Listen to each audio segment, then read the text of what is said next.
Hey YouTube fans, sad MTCA here again with another chapter of Indigo Prophecy. Last time we went to Carla's place and her and her partner Tyler pondered over the bookmark that Tyler had found inside Lucas's book that he left at the restaurant.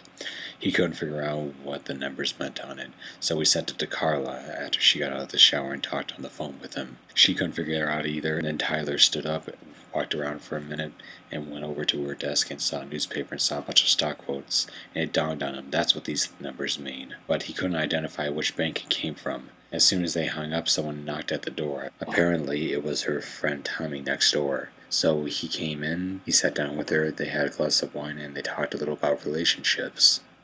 Apparently, Tommy's into other men, which is perfectly fine, even though for some people in society it's weird, but in the end, it ultimately doesn't matter what others think, it's the person's choice, not yours. After some small talk, he took out some tarot cards, and then he read her quite a bleak future. After that, they stood up, and as he was leaving, he asked about the stock quote paper, and Carla wanted to know if there was any way of identifying which bank it came from, and he told her that from her copy there isn't, but the original should have a watermark on the back. After that, she called up Tyler and told him what she had figured out. He took the bookmark from Lucas's book, and then he looked at it under a light and he saw the watermark. After that, he called up Carla, and they decided right there who it is that should go.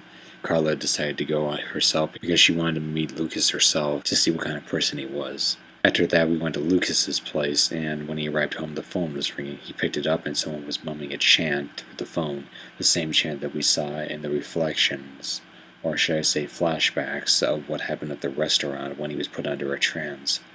The same man was attacking him, but why?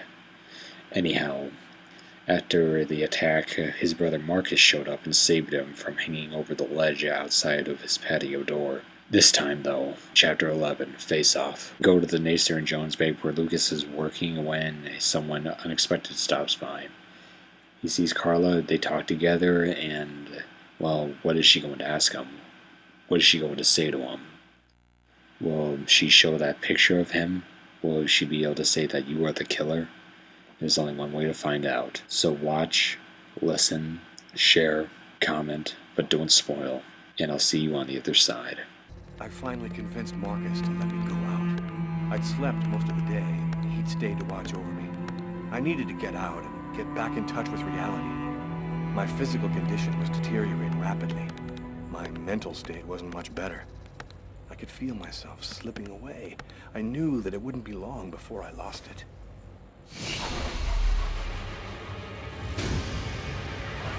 Hello, I'm Detective Carla Valenti, NYPD.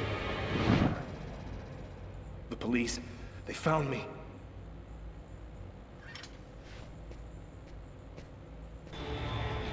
Torn piece of computer paper. I think I must have used it for a bookmark.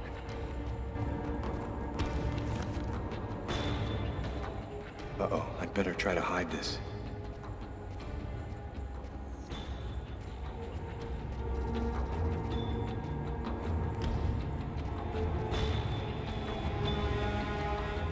Richard III. I often read Shakespeare. I like the sober, desperate tone. Marcus gave me this book, along with the one I left in the restaurant. I better not leave it lying around.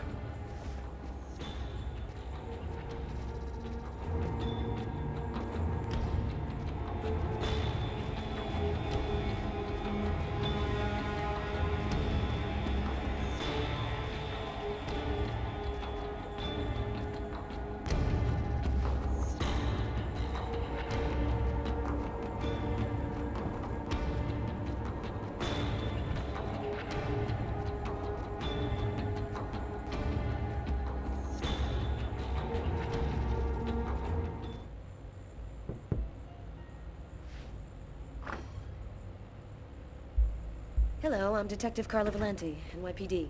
You are Lucas Kane, right? I'd like to ask you a couple of questions.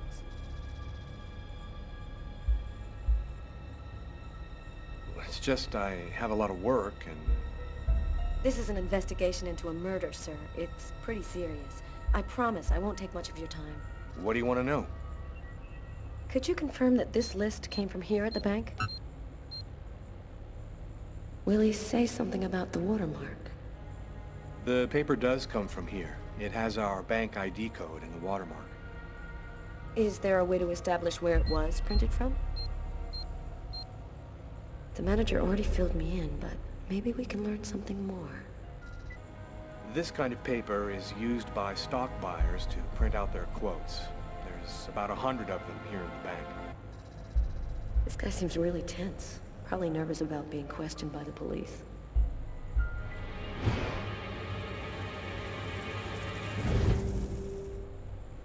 Is there a problem, Mr. Kane?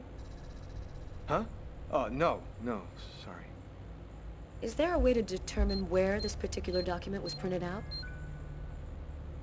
What's his problem? Seems like my questions are upsetting him. No, not really. Our printers don't leave any identifiable marks. A witness helped us make a composite photo of the suspect. Would you mind taking a look at it for us?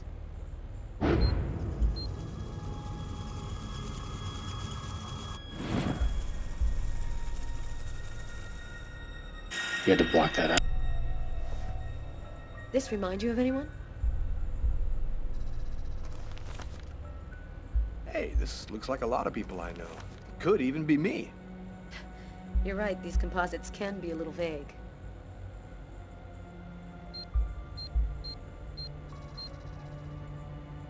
The composite fits this guy like a glove.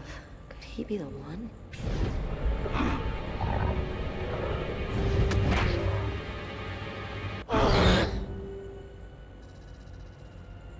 Have you noticed anything unusual here at the bank lately? They told me about what happened to this guy yesterday. I wonder if he's gonna mention it.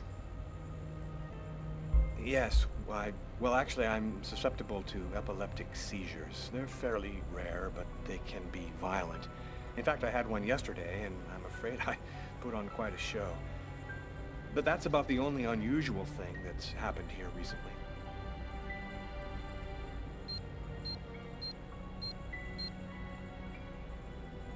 That's strange. His forearms are bandaged. I wonder what happened to him. Did something happen to your arms? Oh, I had a stupid accident doing some home repair work. I guess I'm not much of a Mr. Fix-It guy. Is that you in the picture with the priest? Is he a friend of yours?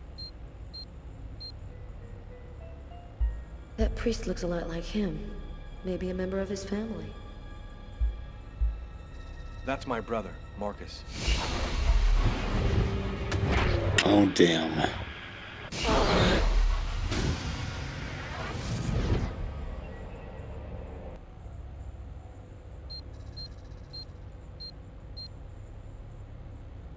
He's lying to me. I can smell it.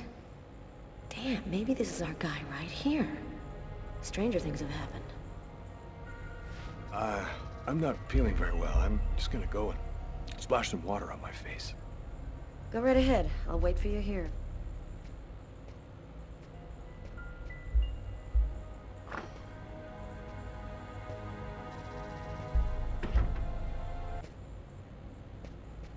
He's acting so strangely. I'd better take a quick look inside his desk before he gets back.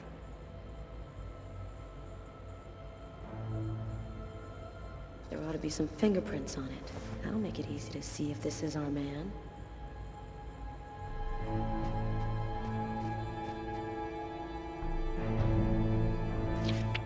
There's something written on the picture. LKMK, June 2003.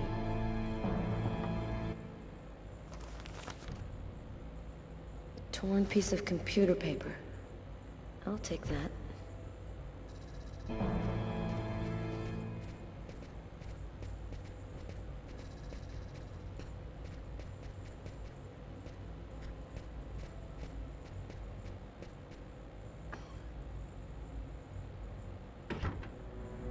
Feeling better? Yes, thanks. I don't have any more questions. I'll let you get back to work. Thank you for your cooperation, sir.